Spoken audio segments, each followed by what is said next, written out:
ತಮಿಳುನಾಡಿನಲ್ಲಿ ಅಯ್ಯಪ್ಪಸ್ವಾಮಿ ಮಾಲಾಧಾರಿಗಳ ಮೇಲೆ ಹಲ್ಲೆ ಖಂಡಿಸಿ ರಾಜ್ಯ ಗಡಿಭಾಗ ಅತ್ತಿಬೆಲೆಯ ಗಡಿಗೋಪುರದ ಬಳಿಯಲ್ಲಿ ಕನ್ನಡ ಜಾಗೃತಿ ವೇದಿಕೆ ವತಿಯಿಂದ ಪ್ರತಿಭಟನೆ ನಡೆಸಲಾಯಿತು. ಕನ್ನಡ ಜಾಗೃತಿ ವೇದಿಕೆಯ ರಾಜ್ಯಾಧ್ಯಕ್ಷರಾದ ಮಂಜುನಾಥ್ ದೇವ ಅವರ ನೇತೃತ್ವದಲ್ಲಿ ಪ್ರತಿಭಟನೆ ನಡೆದಿದ್ದು, ಕಳೆದ ಜನವರಿ 14ರಂದು ತಮಿಳುನಾಡಿನ ಮದುರೈಯಲ್ಲಿ ಚಿದಂಬರಸನ್ ಅನ್ನುವಂಥ ಕನ್ನಡ ವಿರೋಧಿ ಅಯ್ಯಪ್ಪ ಮಾಲಾಧಾರಿಗಳ ವಾಹನವನ್ನ ತಡೆದು ಉದ್ದಟತನವನ್ನ ತೋರಿದ್ದಾನೆ. ಅಲ್ಲದೆ ಕನ್ನಡ ಬಾವುಟವನ್ನ ಕಿತ್ತು ಹಾಕಿ ಕನ್ನಡಿಗರ ಮೇಲೆ ಹಲ್ಲೆ ಮಾಡಲಾಗಿದೆ ಅಂತ ಹೇಳಿ ಆಕ್ರೋಶ ವ್ಯಕ್ತಪಡಿಸಿದ ಕನ್ನಡ ಜಾಗೃತಿ ವೇದಿಕೆ ಕಾರ್ಯಕರ್ತರು ರಾಷ್ಟ್ರೀಯ ಹೆದ್ದಾರಿ ತಡೆದು ಪ್ರತಿಭಟನೆ ನಡೆಸಿದರು. ಮುನ್ನೆಚ್ಚರಿಕೆ ಕ್ರಮವಾಗಿ ಗಡಿಯಲ್ಲಿ ಅತ್ತಿಬೆಲೆ ಪೊಲೀಸರು ಬಿಗಿ ಬಂದೋಬಸ್ತ್ ಕೈಗೊಂಡಿದ್ದಾರೆ. ಹೋರಾಟಕ್ಕೆ ರಾಜ್ಯ ಸರ್ಕಾರಕ್ಕೆ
ಮೆಸೇಜ್ ಹೋಗಲಿ.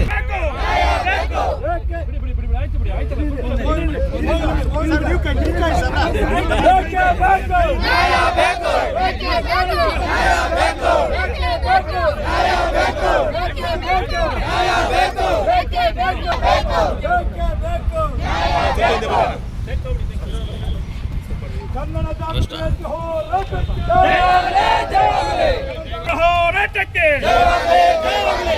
ಶ್ರೀರಾಮನ ಸಂಘ ಹೇಳಿದಿಕ್ಕಾರ, ಶ್ರೀರಾಮನ ಸಂಘ ಹೇಳಿದಿಕ್ಕಾರ, ಶ್ರೀರಾಮನ ಸಂಘ ಹೇಳಿದಿಕ್ಕಾರ. ಬೇಕೇ ಬೇಕು, ಬೇಕೇ ಬೇಕು, ಬೇಕೇ ಬೇಕು.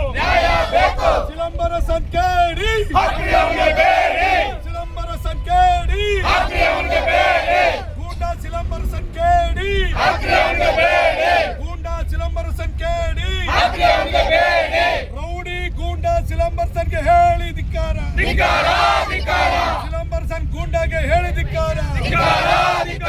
ಕನ್ನಡ ಚಿದಂಬರಸನ್ ಕೇಳಿ, ಚಿದಂಬರಸನ್ ಕೇಳಿ, ಚಿದಂಬರಸನ್ ಕೇಳಿ. ಗೂಂಡಾ ಚಿದಂಬರಸನ್ನನ್ನು ಬಂಧಿಸಲೇಬೇಕು, ಗೂಂಡಾ ಚಿದಂಬರಸನ್ನನ್ನು ಬಂಧಿಸಲೇಬೇಕು. ನ್ಯೂಸ್ ಅಲರ್ಟ್, ನಿಮ್ಮಿಂದ ನಿಮಗಾಗಿ.